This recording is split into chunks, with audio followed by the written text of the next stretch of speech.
Go to KRQE. Keith Richards questions everything. You'll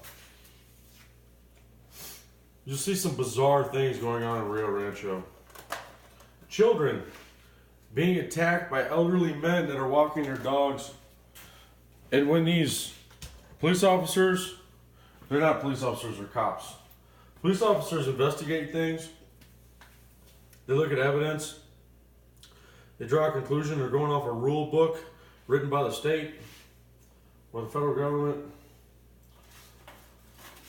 And then they make a decision. And then they have to stand in front of a judge like you do.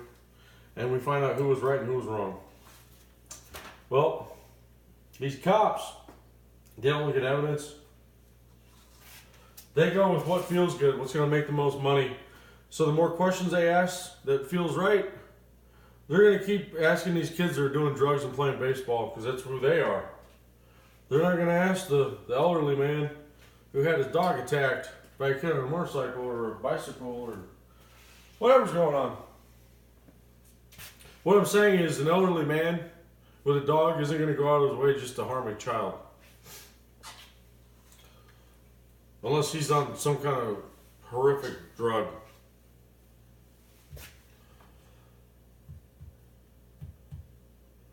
The longer this plays out, the more everybody thinks everything's normal.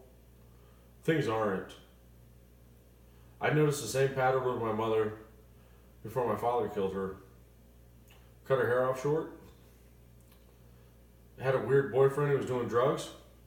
Could not land a good man. A good man would not want to get near something that's wicked and evil, that has good all around him, for the most part. And then you have feminists, not just third wave feminists, but fourth wave feminists, being a little birdie in her ear, patting her on the back.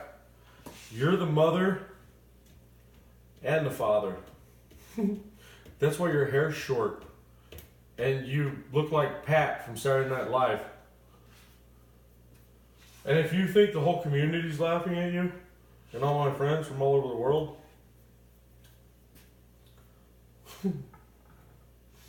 and your behavior, you have no idea what your children think of you. None.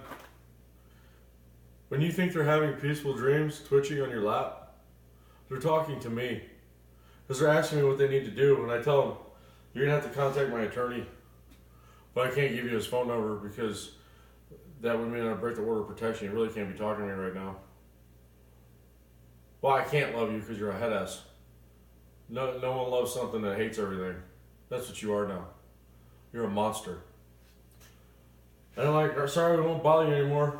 I'm like, if you want to do something, hang out with friends that go to church. Church is a congregation that talks about things, various things. Some of them talk about building roads. Some of them talk about doing things in the future. Some of them Illuminati. Some of them are Jewish. Some of them are Hindu. Some of it's just believing that a tree is life. I know one thing. Baseball's not a religion. Especially in a town, as far as America goes, one of the biggest drug towns known in America, with the most corrupt police system ever invented. And all these men that are stepping in for my role as a father, who are grooming these monsters, I'll just say this. As a 3-year-old, when I did not like my mother because she was acting like she was my father and she was on drugs, I did not want her to touch me.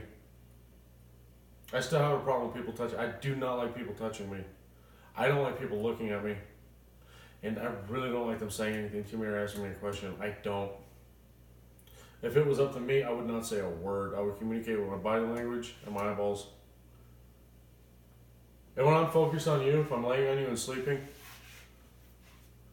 I'm having dreams with people that are telling me things. And when I wake up, I don't want to be around you.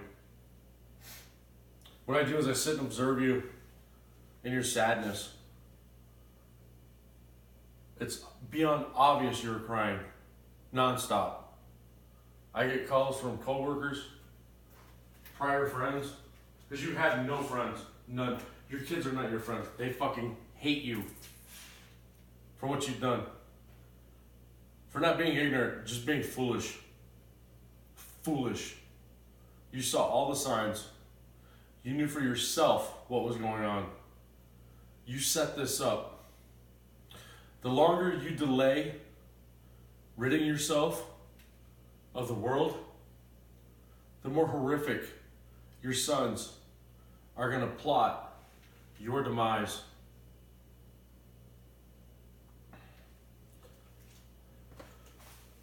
If I have a ghost hiding in a cone with a walkie-talkie that's waking me up in the middle of the night, and I discover this ghost and this walkie-talkie and this cone are disturbing my sleep and keeping me from family members I want to talk to, the only thing I want to focus on is this cone. It's going to be romantic. I want it gone, and when it's gone, it's going to stay gone forever. And the more I think about it, the further I make it away from me. I tell everyone I know how horrible it is, how I'd like to be doing other things, how I wish my dad would have picked a good woman. These are all things that I did. And when no one would do anything, I would take matters into my own hands and be like, this is a 10-foot pole. What does this do? Oh, well, it's gone. Let's eat it. It's a waffle cone. This is all hypothetical. I don't know what could happen. All I know is you're going to die young, bitch.